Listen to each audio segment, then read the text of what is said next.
সুপ্রিয় দর্শকবৃন্দু, আসসালামু আলাইকুম রহমতুল্লাহি ওয়া বারাকাতুহু।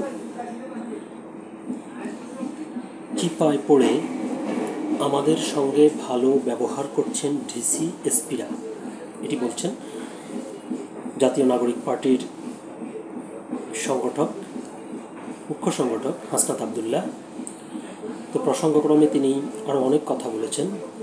তিনি বলেছেন যে সামনের যে নির্বাচন আসছে, এই নির্বাচনে যদি ডিসি এসপিরা মিডনাইট ইলেকশনে মতো সহযোগিতা করে, অর্থাৎ তিনি 2018 সালের যে রাতের ভোট করেছিল হাসিনা সরকার, সেই ভোটকেই মূলত ইঙ্গিত করেছেন যে যদি ওরকম কোনো নির্বাচন এবার ডিসিরা এসপিরা করে থাকে বা করার চেষ্টা করে কোনো একটি দলের পক্ষ হয়ে, তাহলে তারা বাংলাদেশে থাকতে পারবে না বলে তিনি হুঁশিয়ারি উচ্চারণ করেছেন। তিনি বলেছেন যে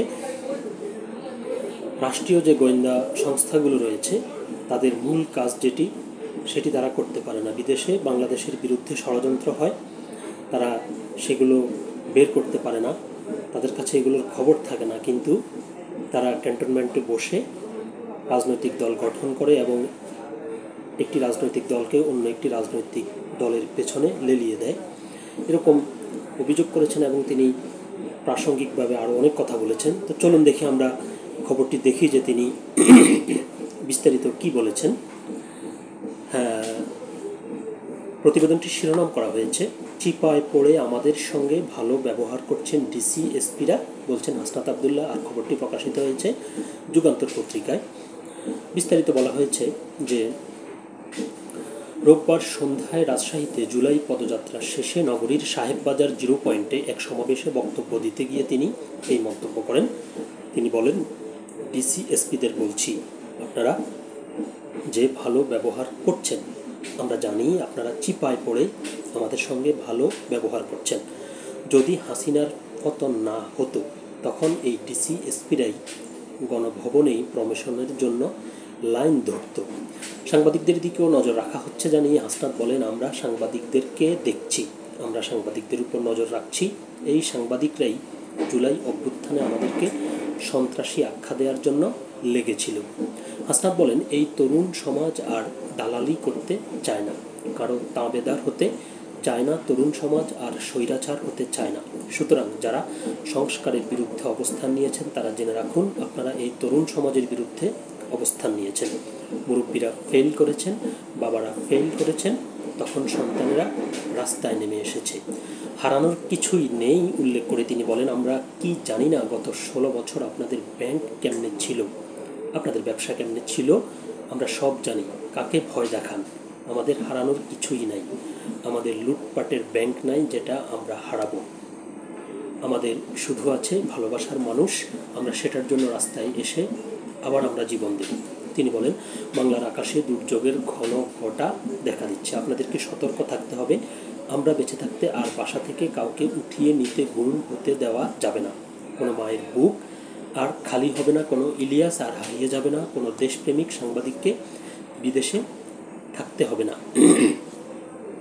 প্রশাসনের কর্মকর্তাদের সতর্ক করে দিয়ে হাসনাত আবদুল্লাহ বলেন, যারা প্রশাসনে আছেন আপনারা যদি ভেবে থাকেন আপনারা ক্ষমতাপন্থী হবেন, আপনারা ভুল করছেন। আপনারা ভুলে যাবেন না 16 বছরের ডিসি এসপিদের কী পরিণতি হয়েছে। আপনারা ভুলে যাবেন না এই দিন না আরও দিন আছে। আমরা আপনাদেরকে বলবো না আপনারা এনসিপি পন্থী হন, আওয়ামী পন্থী হন, রাজনীতিপন্থী হওয়ার কী পরিণতি। সীমান্ত পাড়ি দিয়ে ভারতে পালিয়ে যাওয়ার সুযোগ হয়েছে, ক্যান্টনমেন্টে সুযোগ হয়েছে।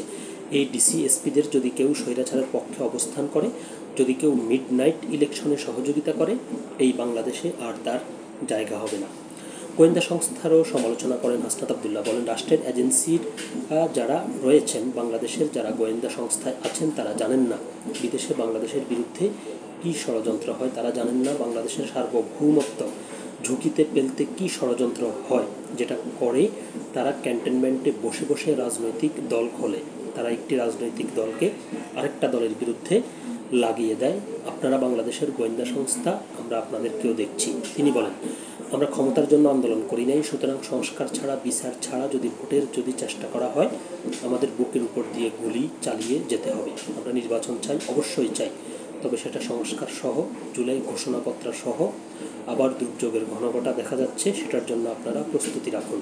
এ সময় এনসিপির আহ্বায়ক নাহিদ ইসলাম, সিনিয়র যুগ্ম আহ্বায়ক সামান্তা শারমিন, সদস্য সচিব আক্তার হোসাইন, মুখ্য সংগঠক উত্তরাঞ্চল সার্জিস আলম, মুখ্য সমন্বয়ক নাসিরউদ্দিন পাটোয়ারি, সিনিয়র যুগ্ম সদস্য সচিব ডাক্তার তাসনিম জারা প্রমুখ উপস্থিত ছিলেন।